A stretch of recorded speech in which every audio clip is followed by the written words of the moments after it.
everybody, and welcome to Beyond Parody. My name is Dan Dillon. I am the CEO and co-founder of Not the Bee and your host for this week's show.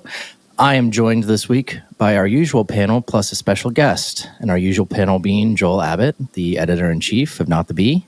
Ahlan wa sahlan. Ahlan wa sahlan. Oh. And then our tech guru, Mr. B. Welcome to the Octagon, son. And Robin Garfield, the host of Top 3 from Not the Bee, our other podcast. It's really nice to be here with you all. And I would like to intro our very special guest today, probably a figure that needs no introduction, but it is the one and only Spencer Klavan. Spencer is the associate editor of the Claremont Institute, and he is the editor-at-large of The American Mind, and most especially, the host of the Young Heretics podcast, which is just fantastic. I've been listening to it. Spencer, it is great to have you here. Thank you, Robin. As they say in Narnia, Aslan alaikum. It's going to be a good conversation. I love it already. We're among friends here, clearly. Yeah, oh, totally. Thank you so much for coming on the show. Oh, thank you. I'm really excited. Dan, what do we have this week? Man, we got a lot of funny stuff. We got a lot of crazy stuff. We got a lot of funny, crazy stuff. We will start with the biggest stories of the week, which kind of tie into some of the other ones. But one of the biggest things that's been going on this week is the Democrats just fully embracing domestic terror and the vandalism being encouraged amongst the public to go after Tesla in particular. So we've seen how many dealerships have been lit on fire now? Are we up to 3, 4, 5? Where are more we than at? that, like 10 or 11, right, Joel? Yeah, there's been actual fires. There's been, I could pull up, people have had an entire list. Well, if you include the electric chargers as well. So between electric charging stations that have been burned down and dealerships, I know we're over a dozen. And of course, they're all in those deep blue areas. So there was one in Chicago where there was a trans activist that painted some not so nice words on windows. And you have out in Oregon, Washington, I believe in New York. I want to say there was one in the Midwest somewhere like Kansas City. There's been a number of these dealerships, and it was Las Vegas most recently where they had the pictures of just the fire. You know, the media's panning over this entire line of cars on fire. Mm. Yeah, and we have people applauding this, right? Yeah, on the Daily Show, actually, I believe one of those yesterday. signs they have, like in The Simpsons, there's 0 days since the last Tesla factory. Since a Tesla factory fire or a Tesla dealership fire. Yeah. Well, let's listen to a little clip real quick. For the listeners at home, I think everything is described well, but this is a clip from The Daily Show. I'm going to go ahead and bring this up here real quick. Let's just listen to a clip because the audience here is obviously going to be biased in one way. They're at The Daily Show, watching The Daily Show. These acts are acts of violence. They are acts of domestic terror, I would say. You know, that you question what really truly is. It's one of those words that's now kind of thrown around like racism, right? Oh, this is domestic terrorism.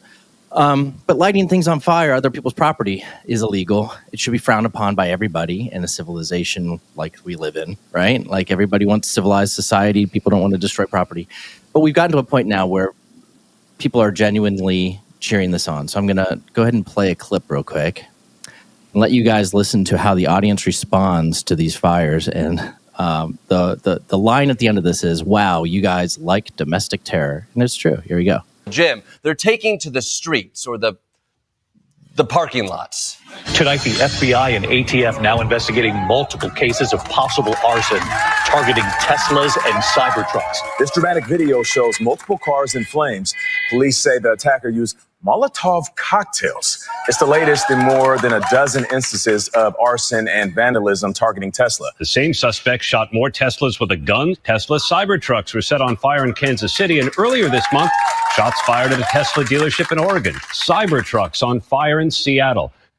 Wow, you guys like petty acts of domestic terrorism, huh? Jeez. Mostly These guys are like the audience of that Oprah show. It's like, you get to set a car on fire. You get to set a car on fire. That's insane. Oh my gosh. You know what's funny? You know what they never clap at? Anything that goes the other way. Like, we get one, right? We got January 6th. That was our act of whatever you want to call it. As a treat. We just get the one. But they've had, like, as long as you don't like whatever it is totally justified to shoot someone in the back of the head if they're the CEO of a healthcare company or if you're setting cars on fire. But somebody made a point, I think, on X yesterday. I was reading that J.B. Pritzker owns a bunch of Hiltons. Would it be appropriate right now to go firebomb a Hilton if you didn't like his politics? No, of course not. So subjective outrage like this, they're going to be on the right side of history. I know that for sure. If I'm not allowed to firebomb a Hilton, what am I supposed to do with the rest of my afternoon? It's totally true. I mean, like, one of my favorite things to do now is ask Grok to steelman the other side's argument. So I'm like, give me the best argument for whatever, like, you know, against Trump's tariffs or this or that. And so I asked it. I was remembering that back under Biden, the School Board Association basically requested to have parents concerned about trans stuff in schools to have them labeled as domestic terrorists. And so I was like, you know, what's the best possible argument you can make for that? Like, you know, like Sally from the school board, who's a little worried about porn in the third grade library, is somehow a domestic terrorist. And the best possible argument I could come up with was that they were saying some of these guys are getting out of hand. In other words, the emotion that is understandably rising incredibly high at these events can spill over into violence. Now, I still find that incredibly specious, but just like bear with that for a second as the best possible argument. Okay, so that's an potential act of accidental domestic terrorism. You flip that over to this, it's like the burning, the cheering for the violence, the destruction of property is the point. Like, that's how these guys do politics. And it's kind of explicit on the radical left, I think, that this is what they think it means to do politics. This is what they did in 2020. It is really astonishing. It's a party of love. A party of love. Mostly peaceful party. Mostly peaceful party. Mostly peaceful car burnings. Yeah, and you've got the Jimmy Kimmels of the world and everybody winking and saying, "Oh, it'd be a shame if more of this happened." And it's like, could you imagine if the response on the right to January 6th, when January 6th happened, obviously, I think most of us here were like, this is way blown out of proportion, right? Should these people have gone in there and been riled up quite the way they were? Maybe not. But nobody thought, oh, this is actual domestic terrorism and that somebody's actually trying to overthrow the government, right? But we also weren't at home cheering for it, right? It was like, this is kind of silly. This is stupid. You're letting your emotions get a little bit too much of you, maybe. Some people were just innocently caught up in it legitimately, right? Like they weren't even letting their emotions get to them. They were just in a crowd of people that happened to be around the Capitol that day. Could you imagine, though, the response if Republicans sat around and cheered while that was happening, while the Daily Show covered the January 6th riots? Like, what kind of world do we live in where it still feels like, even though there's been so much quote-unquote winning since Trump got into office, we still live in this world that just seems overwhelmingly lost? Well, even more insidious, I don't know, than the clapping and the laughing is there's a story on Not the Bee right now that I reported on this morning on my show about a website now that's gone up that has doxed every single Tesla owner in the country. I'm not entirely sure, and Joel, maybe you know how they got a hold of the data, if they hacked Tesla's database or whatever. But this is back in the day when libs of TikTok or whatever was coming out against children's hospitals who were performing essentially sex change operations, and then the children's hospitals would get a bomb threat. The left was screaming about stochastic terrorism. You remember this word? It was like the word of the day, stochastic terrorism. How is this not doxing individual Tesla owners? There's a lady down the street who is 75 years old who owns a Tesla, and it is her pride and her joy. Like, these people have correlated all of this data and put it on a website, and they're not saying what to do with the information, but now the HTML file is out there. You can't delete it. It's just out there and replicated. So even though the initial website's been taken down, and to cheer that on, I understand not liking Elon Musk. He is a polarizing figure, and there are some legitimate criticisms against even what he's doing right now, just some of his attitudes and his trigger finger on X of reposting just about everything. But to go after individual citizens who bought a Tesla 2 years ago or whatever, that's a level of depravity that I just don't understand. Well, they're all also like Beverly Hills wine moms is the other kind of funny thing about this, because until about 5 minutes ago, having a Tesla was a sign of your liberal bona fides, right? Everyone was supposed to be buying electric vehicles. And until the current thing became hating Elon Musk, this was like actually kind of a virtuous thing. I think people even now have bumper stickers that say things like, I bought my Tesla before Elon disclaimers went crazy. So you're looking at a group of people, and to your point, Joel, that this has not really changed, even though the mood of the country at large has changed. Like this sector of the public, that if you are going to cheer for a wanton act of political intimidation, violence, and arson on TV, if you're willing to like be recorded doing that, there's just no moral backbone that you're following. There's no like North Star or compass of right and wrong. You're just being told by whatever like authority is up top what you're supposed to be hating and believing. Oh, today it's like everybody feels that we must like hurl we need boots on the ground in Ukraine. Oh, today we're like castrating children. You know, this is sort of how this and with this Tesla, the irony is really runs thick because of the fact that Tesla was lauded, originally as like this climate changing company, like they were saving the climate. And they were praised, and everybody was so proud to have a Tesla. Now it's like all of a sudden those things don't matter anymore. It's just it's not Orange Man bad now; it's Elon bad, and it's just it's insane how quickly things change and how clear and transparent this is. That it's really just a party of kind of insanity. It's like watching the Batman movies and you're rooting for the people who are escaping from Arkham. Like that's what it feels like right now. If you're a Democrat, like you're cheering depravity around every single corner. You're cheering property destruction, violence, fires, all this other stuff. Forgive me if I'm wrong, and I don't want to stay on this point for too long, but I can't point to a single moment that I can think of where violence of some sort happened because of a right-wing cause legitimately, and the right cheered the violence. January 6th, that didn't happen. I mean, you can look at any... can you guys think of anything? Can you think of any time that the right cheered for violence when it wasn't absolutely necessary, say in war or something like that? No, I've been thinking about this exact same thing all week, and it's just not something that conservatives do. I'm not saying we are the most virtuous party ever, but we definitely aren't out there cheering and celebrating. If one of our own does something nefarious, criminal, or whatever, we tend to be very quick at calling them out. And there were good things that happened on January 6th, but overwhelmingly, it was a boondoggle. When the Rittenhouse thing happened, for instance, right? Kyle Rittenhouse, nobody cheered for Kyle Rittenhouse. There were people who defended him, right? Who defended his rights. Oh yeah, he was. I mean, that was not vigilante justice, even though that's what the left called it. That was somebody. I mean, yeah, he was a kid. Yes, he probably like went out looking in some sense for a cause to defend, but also the actual shots he fired were very much justifiable. Self-defense. Right, but a person like me, I look at that and I'm saddened by it. I'm sad that somebody lost their life. I'm sad that his life was disrupted the way that it was. I'm sad that the property destruction was happening, and I'm sad that the situation even arose where he needed to use violence to protect himself. I'm sad about all of it. You're invoking things there. There's a bedrock for philosophy there. There's the imago Dei, the value of human life, the idea of property rights. The left doesn't acknowledge a lot of these things. So you're really, Spencer, you said this is how the left does politics. And it's true. And you don't, I mean, you can just look back at the 20th century and you can see how the left does politics.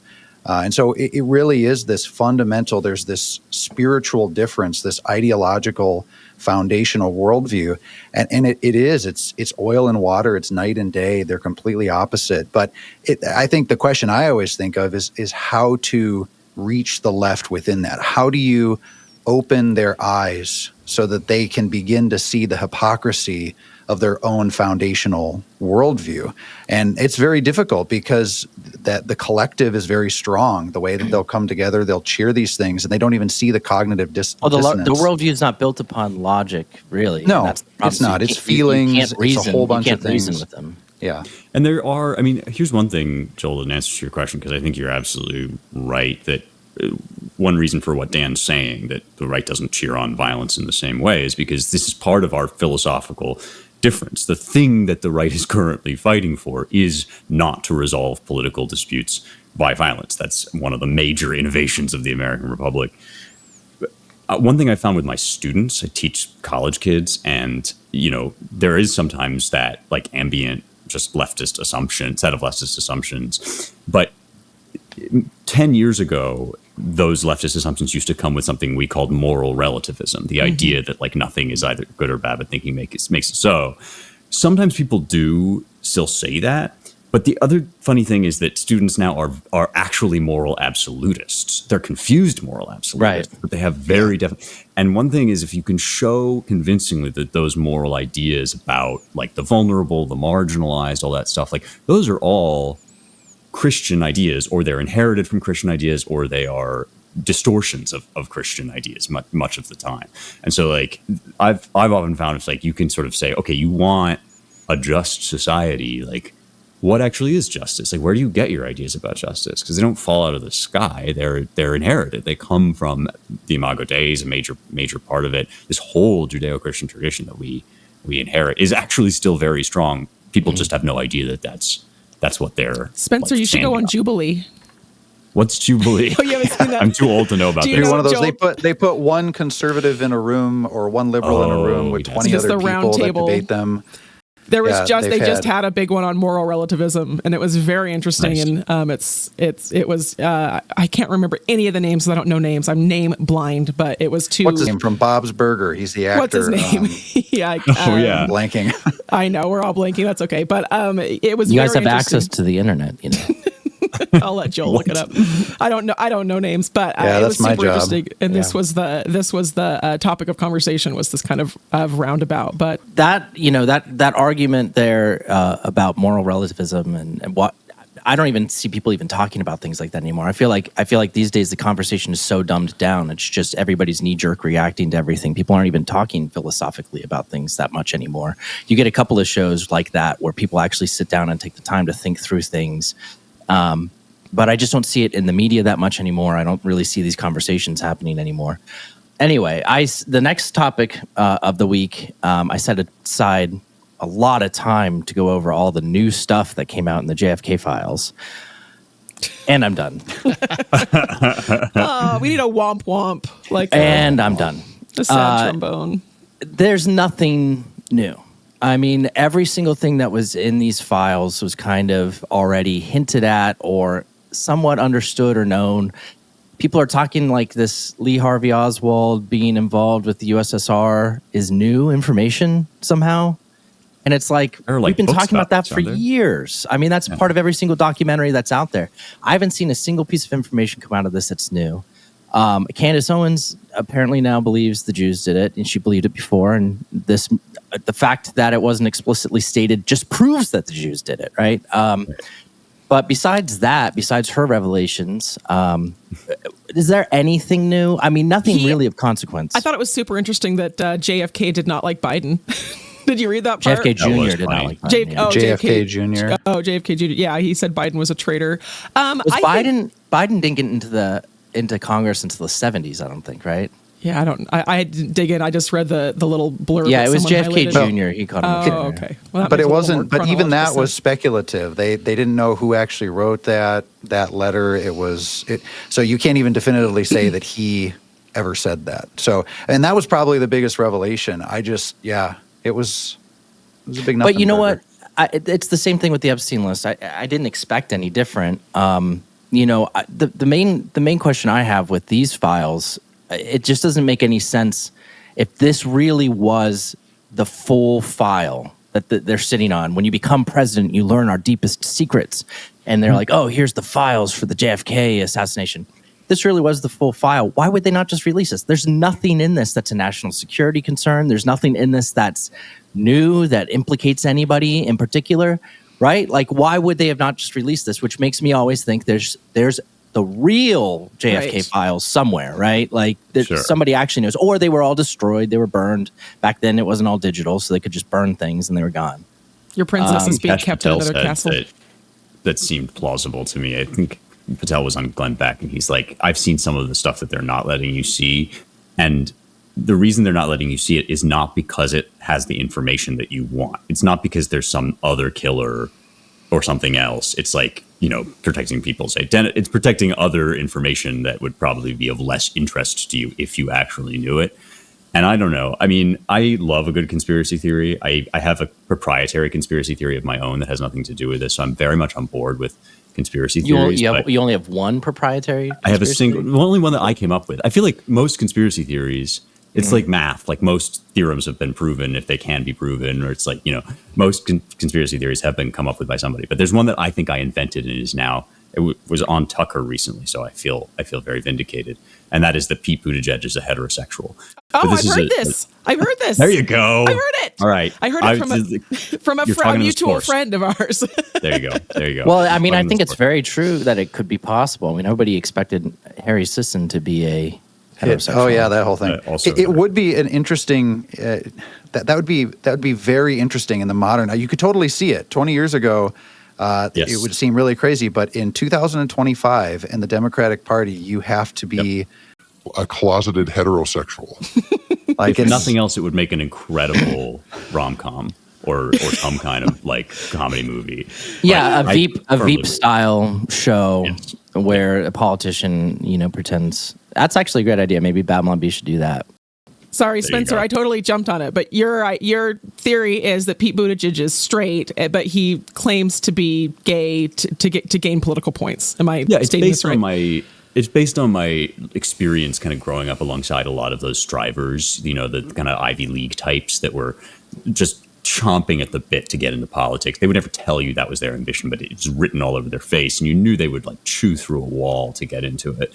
And one thing that I noticed is a lot of those guys are basically Kennedy lookalikes, like they're just carbon copies of various Kennedys. Speaking of JFK, the hair, the I like this white guy face, and there was a time in Democratic politics where this was an extremely advantageous thing to be. Like that type of guy was always getting into different positions, not just the Kennedys, but like the kind of Kennedy adjacent types.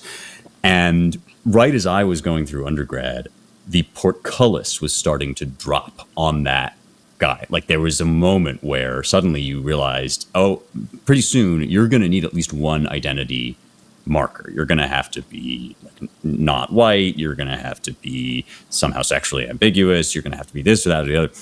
And if you think about Pete Buttigieg, just like watching the daylight slowly slip down on his like identitarian clock, he's thinking, okay, I can't be transracial. Rachel Dolezal tried that already. Did not go well.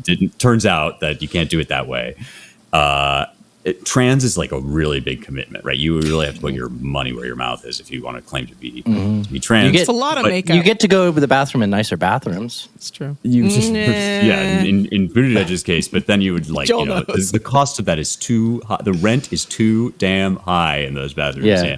And so like, you can be gay. I mean, nobody's like going to come into your bedroom and check up on you. I mean, so then the like sort of peripheral part of this theory is like Chasten is gay, or Chasten, or however you say his name, his husband. But like nobody wants to be with Chasten. So he's just like in it kind of for I'm just thinking about how this would end up getting revealed. It's like, you think about it in the other direction, and it's like, you have the whole Josh Duggar thing, right? And it got revealed that he was like a part of some website that Ashley Madison. Cheat on your wife. Yeah, you cheat on your wife. But it's like Buttigieg would get revealed. It's like he's a member at eHarmony, right? Exactly. It was like suddenly discovered, like politely courting some society matron. Yeah, it's really scandalous. Yeah. And the other part is that they've I'm just imagining him in the White House one day. Yeah. What? Why would you imagine that? And it's a repeat of the Clinton line. Which one? I'm sorry, I lost you guys. Just because there's rumors that Buttigieg is going to run in 2028 for president again. There's been rumors he's here in Michigan.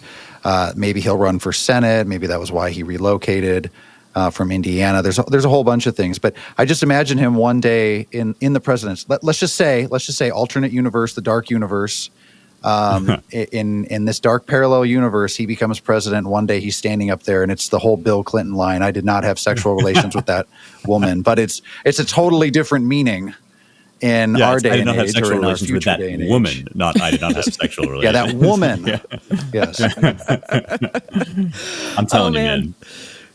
Oh, I have heard this, and I don't know what to make of it, but stranger things have happened. Yeah, I can believe it, though. That would be a great idea for a show, though. Totally. In fact, I think that we've kind of thrown something like that around before when we're brainstorming what our next content strategy is going to be. So this week we had a couple other crazy, not so big stories, but some other crazy stories.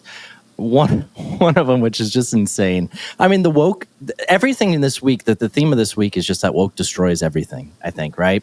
So you've got dolphins greeting the astronauts when they touch down in the water, and then all of a sudden, Democrats, liberals, whatever you want to say, think that somehow that was planned and orchestrated. They planned to have dolphins there just to try to make Elon and Trump look good, right? Did you see we put a swastika on a dolphin over at the Babylon Bee? I love that. I love that.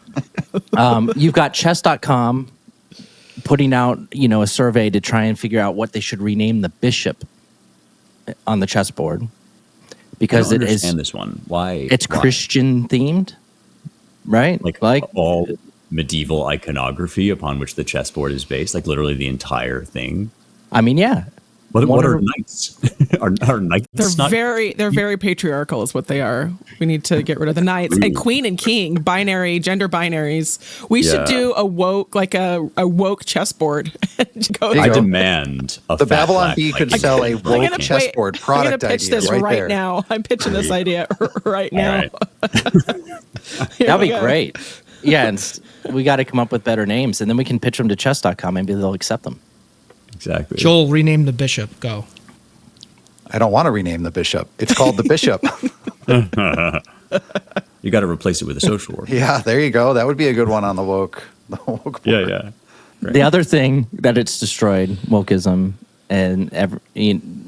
is video games. Elon's actually been verbal about this too. He plays video games a lot.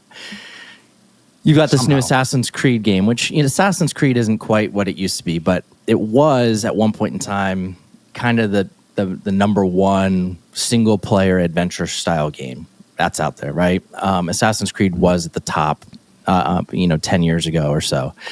And so they're trying to kind of revitalize the franchise or whatever. And in order to do that, they don't make a good game. They don't make a good story. Instead, they just throw a black samurai who is homosexual, right? Or at least open to homosexuality. There's a couple, I think when you go through the story, people said that there's like 3 homosexual encounters and then 1 encounter with a trans character that are all romantic for some reason. And it's like, I remember back in the day, Assassin's Creed wasn't about romances between guys or girls. It was about and killing that was people. the problem, Dan. That was the problem. And now we're finally getting some black trans medieval samurai representation. Did you know it's 2025? Do you understand how long the black trans medieval samurai community has had to wait to see themselves on screen? I was just in Japan. I didn't even see any of them, and so they're completely underrepresented. They're being erased. Samurais. The erasure is they're underrepresented in video games and real life. And crazy reality. That's the worst part of all of this. It's crazy, man. I didn't see any of these samurais. Assassin's Creed is a beautiful game. It's one of the few games I've actually played. A more modern game. GoldenEye is kind of where I left off with the vintage games, and then there was a gap, and then I got really into Assassin's Creed when my kids were little, because it was just, if nothing else, I got to wander around Italy and go around the countryside and ride horses and whatnot. But I actually watched some of the cutscenes yesterday.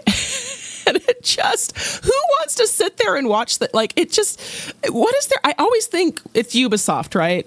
Who made, I'm really out on I'm a 40-year-old mom of 5 here. So just, I'm channeling I'm channeling all of my video game knowledge here. But who is this for?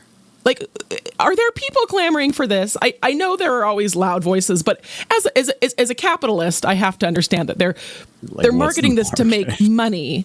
Who are they? Who is their target demographic on this one? Are there people saying yes? We've got it. As a former pimply teenage boy with no friends except I thought you were going to say as a former black gay samurai. black gay trans samurai. That's in the future. It's to come. As a That's future the transracial teenage boy with no friends and a future black gay trans samurai. I just have to speak to this issue. This is from of old. I mean, original Woke 1.0 is about video games. You guys remember Gamergate? This is like right when I was in grad school, I guess. They were having this like ethics dispute about the proper representation in video game journalism. So I feel like this has been running through the video game bloodstream forever, and it's interesting because the people who play video games, Robin, are mostly the least likely people to be interested in this, which actually does speak to something about woke logic, is that it is inherently, in addition to destroying everything it touches, it's also inherently anti-capitalist. And I don't mean that in the like, it's communist or whatever, which it also sort of is. But like, more importantly, the logic of it is directly opposed to the logic of who's going to buy this video game. Because the more you can insist that people buy this video game when they wouldn't otherwise, the more truly you've proven to them that you can tell them what they should believe, what they should want, what they should think. So I do think they went after like kind of, teenage boy spaces, as they say, first, because those are the places where if you can get the teenage boys to like shut up and take it on the what teenage boy is going to sit around and be like in this cutscene, Oh, I'm so glad the samurai fell in love with that trans dude. that's awesome. I mean, but they keep trying it. It's the same. That's what they did to start. There's a reason why they came after Star Wars, why they've done things with Lord of the Rings. These, like you said, these more typical. It's the narrative. Narrative is powerful within culture. It's the bedrock of culture. It creates your sense of identity. It creates your sense of purpose. Right. These stories mean something to us. They actually matter. And so when you shift them, you shift the frame of reference, you hijack them in order to push a certain ideology. They think that they're going to spread this gospel, that it will catch on, it will make the world a happier and more inclusive place. Unfortunately, what they're doing in the process is actually, it really is this form of revisionist colonization. It's very interesting to see. In this case, the Prime Minister of Japan came out and decried the game. He actually made a mention about the game. Because, I mean, think about it. You have this character, Yasuke. I don't know if that's how you pronounce it, but he was this black guy who was brought by the Portuguese. He's a little blip in the footnotes of history. He was there. There's no evidence that he ever fought or was a samurai or anything. But they turn him into this major character in Japanese history. And so this black guy runs around killing a bunch of Japanese people, sleeping with Japanese men, then destroying all of their Shinto shrines and sacred places. And you have a lot of Japanese people that are rightfully upset at this. If you're trying to just have a crazy, weird video game that is revisionist history, okay, fine. There's lots of things that are out there. But when you are saying we're making a game that's faithful to history, and also we're just going to take a crap on all of your culture and your traditions and everything in order to sell this ideology to 13-year-old American boys, you just have to begin. It builds and builds and builds to where it's just beyond parody. I mean, the inverse of it is the Netflix show that's out now, the Adolescent show, right, about the stabbings in the UK. Oh, and yeah. they replaced actually a black about character with a white character in that case, right? Because the black character did something bad in history, and now they're replacing it with a white character and saying it was a white person who's actually manipulated by right-wing media that's causing these stabbings to be happening amongst young people in the UK. And then, you see it, you're right, they go to the places that they feel people, the younger, vulnerable populations, people who can still be manipulated are, and you look at Disney and you look at Snow White, and this is the next example of how woke destroys everything this week. Snow White releases tomorrow, Friday, and it's got the worst reviews I've ever seen from the people who have actually seen it. Some of the funniest reviews I've ever seen online. But like this took the story of a woman that was saved by a prince, legitimately saved. And I mean, it's like people can be saved by people, right? I mean, it's like even if you're a feminist, it's like if you're in a bad situation and somebody comes to save you, it reminds me of the whole wildfire things where it's like, you want the person to look like you that shows up to save you or whatever. Like that's BS. People just want they just want to be saved, right?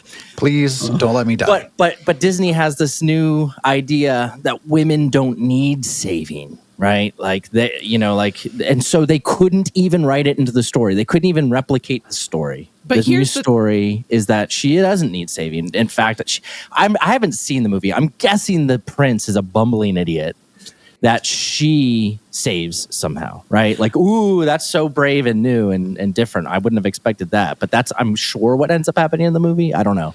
Here's my take. So to channel my inner Jack Nicholson from A Few Good Men, deep down at a place that we don't want to talk about at parties, we want a man to save us. We need a man to save us. And this is, I look at this, I think you're spot on, Dan, with Snow White.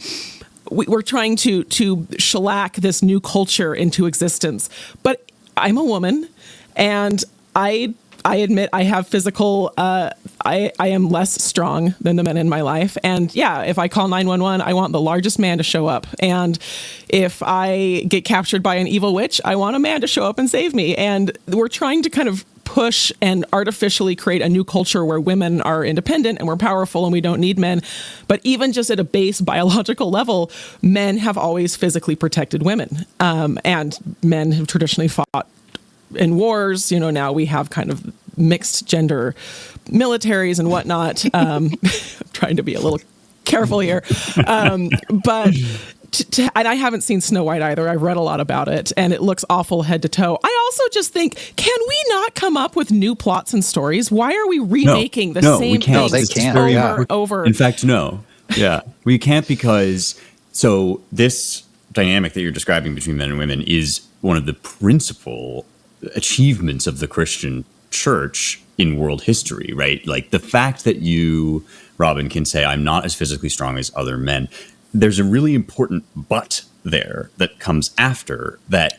I like important buts. Yeah, me too. And I cannot lie. But the Greeks would have just ended the story there. They would be like, yes, women less strong than men, deficient men, right? Like sort of mankind light. And that's kind of the ideology that's secretly at play in a lot of feminism, is like, we want to be more like men because man inherently equals like strong and good and better. The Christian church famously throughout the Middle Ages and even before, like, introduces this idea of complementarity, that actually, no, you aren't as physically strong as a man on average, but you do have these other, gifts and strengths and like emotional power, nurturing, like to create life, all this stuff. Anyway, we, as Joel, I think, was saying earlier, we encode those kinds of ideas into our stories and especially into our fairy tales, and that's why they have that power, because they reveal these like primordial truths about us. They're archetypes. They're archetypes, society. Exactly. Yeah. So if like if woke were true, then they wouldn't need to rewrite the old stories. They would just come up with archetypes of their own, because they would be drawing on these like primal realities. But they're not, so they have to acknowledge that like there is this power to the Snow White story that they want to kind of like steal and borrow and then twist in defense of this like other fantasy idea, which I think is, by the way, is currently failing. Like I actually think one of the things about movies in Hollywood is like they take like several years, obviously, to get greenlit, and then like they probably started working on this movie in around 2017 or 18. They had reshoot after reshoot on this thing too. Remember the original production stills with the actual little people? Yeah. I wish they would have kept that. The DEI dwarves. That would be gold.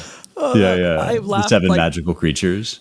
I always think of how, Disney has really, by trying to empower women in a way that goes against nature, goes against storytelling, goes against all those archetypes, the foundational myths, all of those things. I always think about, if you're a young boy, what's in it in the new Snow White story for you? Nothing. I mean, when I was younger, everything in society these days, at least that comes from mainstream media, is just meant to make you feel bad about yourself. It's I remember to watching, make you feel disconnected. It's made to make you feel isolated. There's nothing in there for you to aspire to. There's no role models. I mean, I remember watching Aladdin or The Lion King. Those were coming out when I was younger. And, you see those, you see like, okay, here's this guy Aladdin. He's a thief. He lies. He steals. He's does clever. All these things. But he's also clever. And he, in the end, decides to actually do something very noble to save the kingdom, to save the princess. You have Simba, the lion. He's just living a carefree life. But then there's this woman, this princess that comes and inspires him to actually take his rightful place as king, to step up, to take responsibility, to fulfill his duty, his oath to his fathers. Like, there's a lot of stuff within there. For a young boy, you're looking at that and you're not looking at, look at how much better or stronger than the princess I am. You're thinking about, wow, I want to be brave like that. I want to be noble like that. I want to, and back then there's nothing in modern movies with Disney. I mean, why would a young boy care? Yeah. They wouldn't. That's the answer. And that's the same thing as a young kid playing Assassin's Creed. Why? He's just going to skip the cutscenes anyway, right? Like, they're making these things for themselves so that they feel good about spreading the woke gospel, right? But the trailer, the last trailer for Snow White came out, and there were some amazing comments on YouTube. So I got to read a couple of these for you guys because I've been looking forward to this. All right. The top comment right now on the final trailer for Snow White is, if I saw this movie on a plane, I would still walk out. Number two, this trailer makes me want to sit on my TV and look at my couch. Disney, coming to a theater near you. Me, is that a threat? I'm rooting for the poison apple. I like that. Yikes. Dark. This is a good question because it really, when you see the pictures of her, especially when she's wearing her white whatever dress with the little poofy things, she looks just like Lord Farquaad. So why is Lord Farquaad playing Snow White? It's really it's really uncanny. Like, it almost looks like they purposefully did it. Like, when you look at the details and everything, it looks like they were actually aware of it. Wow. Lord Farquaad is from Shrek, for those who don't know. This one is everybody Somebody knows doesn't know who people know Yeah, who who doesn't Farquaad know is. that? Well, some of the listeners might not. Fair enough. No, they're all cut up. I know. This one is this one's spicy. I haven't seen something self-implode this hard since that Titan submarine. Jeez. Damn, that was dark. Oof. And then the last one to lighten things back up. Even Bob the Builder can't fix this.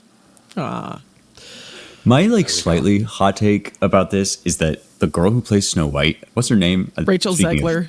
I would like to forget that. Okay, well, this is going to be my my one bleeding heart take, is that she's actually really talented. Like, if you've ever seen her in Hunger Games, she played this sort of heroine that gets thrown to the lions or whatever that, I forget what that show's she was about. In Hunger Games? In in the latest one, Songbirds of. I was going to say, because that first movie Tweed came out and when she was chamomile. probably 8. The rondelay of thorns and Chinese food, or whatever the latest one is. She sings a lot of songs in it because that's kind of her thing, and she's like a really good singer and actually a decent actress too. But she's a great example of the influence of ambient culture, because she just goes out and she says these absolutely boneheaded things about Snow White and about disrespecting the story that she's now making money off of. And it's I don't think Rachel Zegler is a great philosopher. This is not her role in life. She doesn't have thoughts in her head. That's not what she's there for. She's a singer, and she's actually quite pretty, and all of these things. But she has been basically trained or coded to just produce these garden variety thoughts that basically could have come out of an AI. And no one's going to stop her. Shame, because no one's going to stop her. They're going to applaud her, but it's a terrible shame, because somebody like that should play a great hero. There was a lot of potential and talent in her, and I think that the same thing can be said of is it Cynthia? What's her name? Erivo. Oh yeah. I mean, she's insanely talented. Nobody's questioning that. I mean, she's one of the most talented people I've ever seen, and her voice is just incredible. But I mean, they go out of their way. It reminds me of Rian Johnson with directing the second Star Wars sequel movie, and it was like, okay, we don't talk about that one. If you hate Star Wars that much, why are you in Star Wars? Like, why are you involved in it? And the only answer could be, well, I want to destroy it, right? Like that's if you hate Star Wars so much, or you hate the original stories so much. The same thing is true of her. But then they do destroy it, and then they get mad that people don't like it. But their entire motivation to be involved in the project is to tear down the original. That was the entire motivation of The Last Jedi. It's the apparent motivation of Snow White. So anyway. That being said, I think that we're done with our stories of the week. So, Mr. B, do you have any questions for the panel today? Let's start with Robin. I'm here. Would you rather be trapped on a deserted island with either Alexandria Ocasio-Cortez or Ilhan Omar, and why? Oof. That's like a difference without a distinction without a difference. I would do, well, I've got to rephrase this better. I would hang out with AOC. I think Ilhan Omar is just wholesale immoral at her core with her, from my perspective, with her views on Israel. I just don't even think I could be. AOC is more of kind of a useless, not so useless idiot. I don't think her opinions, they're just kind of the run of the mill kind of plug in and go. I think I could have an interesting time with her. Maybe if she could make me a drink, I would hang. Oh yeah, you get a mixologist on the island. Yeah, she could figure out how to like distill salt water or something. So I pick AOC. That is my answer. Final answer. I like it. Okay, Spencer, you ready? I'm ready. Bring it on. Gollum or Saruman the White? Trapped on an island with? Yes. Whoa. I'm actually pretty soft on Gollum, I got to admit. So I think I can fix him, I guess, is what I would say. I like it. Smeagol. He's Smeagol. You and Frodo. Don't dead name. Yeah, exactly. He has, me a and place, Frodo. That's has right. a place in your heart. Okay. He does, yeah. Dan, would you rather be trapped on a deserted island with Elon Musk or Nikola Tesla? He gets good ones? Yeah, really. Yeah, why do I get to choose between two good? Well, Tesla, they're both in their own way a little bit crazy. I would say Elon. I feel like I have more in common on a personal level with Elon. We could talk about video games. Buying Twitter. Engineer a rocket to get off the island. We could build a rocket together. Definitely Elon, actually, now that I think about it. Mm-hmm. Okay, Joel, I've been waiting for 3 weeks for this one. You ready? Oh, no. You're on the deserted island with either Luke Skywalker or Captain Kirk. Well, Luke Skywalker. Whoa, Why? So emphatic. Well, quick. I mean, first of all, Star Wars is better than Star Trek, but I don't know, the whole Jedi thing, that'd be awfully useful. I mean, but is it Mark Hamill and he's just acting like Luke Skywalker? Because if that's the case, I would definitely. Yeah, Mark Hamill or Captain Kirk, the character. If it was Captain Kirk, the character versus Mark Hamill, definitely Captain Kirk, the character. But if it was Luke Skywalker, actual canon Luke Skywalker, not canon, not green milk drinking Mark Hamill with his pants falling down. Okay, so you don't want to be trapped on an island with a man whose pants are falling down. Gotcha. There you go. He's not Pete Buttigieg. He's not. Neither is Pete Buttigieg. That's a conspiracy. I don't know. It's got me thinking. Yeah. Some people are saying. Some people. All right, I'm going to throw this out to the group. I want an answer from everyone, but I want to know everyone's favorite 70s, 80s, or 90s sitcom. 70s or 90s? That's a breadth. Well, that includes Seinfeld. I'm old and some of you are young, so Did I you say I'd give it a sitcom? 30-year So spread. comedy? Yeah, sitcom. And then Friends. I'm basic. So other Joel from the Babylon Bee and I, or no, this is Matt's Idea Shop actually, and I are always getting into this about Friends versus Frasier.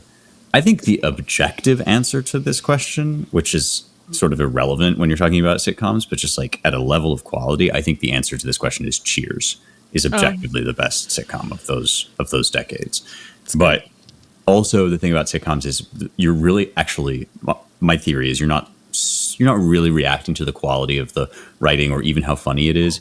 You are responding to whether you want to hang out with the group of friends that are on the show. And on that measure, I think, Friends wins. Yeah. So I have a question on this. Yeah. A lot of people say Friends. Friends is not a horrible show. Like some people are just like, oh, that's the worst. It's not that. It's just kind of a little stereotypical, Robin. That's all I want to say.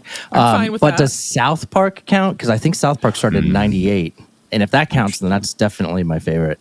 Oh, if we're doing cartoons and Simpsons. Yeah. Simpsons in the ruling on that, '90s, in the Mr. B? early '90s, Simpsons Peak. is absolutely, you had Phil Hartman writing, and it was just Seasons 1 through Conan 13 are and all Phil my children are Hartman allowed to and- watch. It is a hard, fast family rule. You may only watch Nice. 1 through 13. If you put really on anything 2 out of through that, 13. One is one's horrible. rough. One's rough. Bad. One's Yeah. bad. Yes, that's approved, Spencer. We can Thank you. let them go with The that. cartoons are on our fair game. Yeah. Yes. I watched like some episode of The Simpsons basically every day of my teenage years. I think I probably never stopped watching that show, and it's great. It has formed who we are as human beings for sure. That's right. Yeah. Plus, Joel, for we me, haven't heard. Oh, sorry, B. I was gonna say for me, it's also Three's Company. I am Jack Tripper. Basically, that's 40% of who I am as a person, I guess. So I've been Nice. told. I think Three's Company was off the air before I was born. It definitely was. Is that the one with Gary Coleman? No. No, that was Different How about- Strokes. Oh, yeah. How about remember Dinosaurs? There you go. That was a good that sitcom. has I thought you were going to say haunted me. Dynasty. I'm like, you're not that old. I'm looking at some of these. Some of these I forgot about. I'm looking at them right now. You got Dinosaur. Sex and the City was in the 90s. Futurama, Daria. How were you Darker, able to watch all of Sabrina, these, Dan? If you couldn't Ellen. watch Fern Gully, as we established last week, how are you familiar I didn't with watch Sex and the City. I did watch Dinosaurs. Dinosaurs was actually kind of bad. When you go back and, Yeah, and we watch weren't it allowed to now, watch there's some bad. Dinosaurs. They don't treat each other very nicely on that one. Oh, Home Improvement was great. I could watch Home Improvement. Boy Meets World? What about you, Joel? What's yours? You got to throw it out there. I didn't really watch it a ton, especially 70s and 80s. I think that in terms of the comedic bar, Seinfeld is definitely there. The number of times, even on a daily, weekly basis, that things come up from Seinfeld still never ceases to amaze me. But yeah, Home Improvement, I think really liked Home Improvement quite a bit. Part of that is because I'm in Michigan. It was set in Michigan. So my family watched that quite a bit.